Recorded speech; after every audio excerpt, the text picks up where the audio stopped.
మరి ఈరోజు 50 సంవత్సరాల సుదీర్ఘ పోరాట యోధుడు,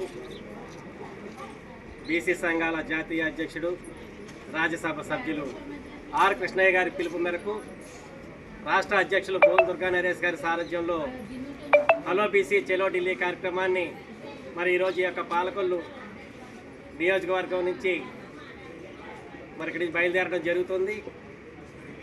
6వ తారీఖు ఉదయం మరి న్యూఢిల్లీలో ఉన్నటువంటి ఏపీ భవన్లో జరుగు ఓబీసీ రిజర్వేషన్లపై మరి సమావేశానికి 110 మంది ఎంపీలు అలాగే 5 కేంద్ర మంత్రులు ఇచ్చేస్తున్నారు. కాబట్టి ఆ యొక్క కార్యక్రమం విజయవంతం చేయడానికి ఈ రోజున ఈ పశ్చిమ గోదావరి జిల్లా నుంచి మరి భారీ ఎత్తున తరలి వెళ్ళడం జరుగుతూ ఉంది.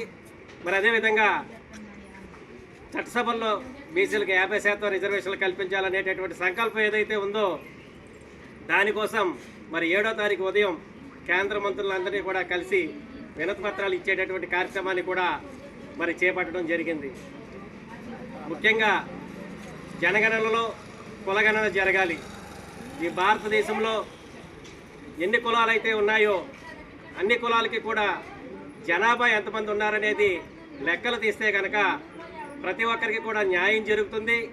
అన్ని కులాల్లో కూడా బడుగు బలహీన వర్గాల కింద ఉన్నటువంటి జాతులు చాలా ఉన్నాయి.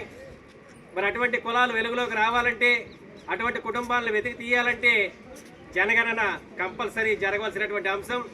దాని మీద కూడా మరి జంతర్ మంతర్లో ధర్నా కార్యక్రమం కూడా ఉంది. ఈ 3 కార్యక్రమాలను పురస్కరించుకొని మరి ఈ రోజున పాలకొల్లు నియోజకవర్గం నుంచి మరి భారీ సంఖ్యలో మరి ఆ యొక్క కార్యక్రమానికి హాజరవడం జరుగుతుంది.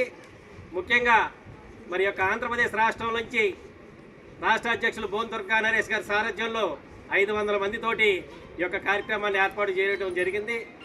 మరి ఈ కార్యక్రమానికి ఇచ్చేస్తున్నటువంటి ప్రతి ఒక్కరికి కూడా సాధారణ స్వాగతం పలుకుతూ మీ ముద్దాడ గణేష్ భవానీ యాదవ్, రాష్ట్ర వర్కింగ్ అధ్యక్షులు జాతీయ బీసీ సంక్షేమ సంఘం.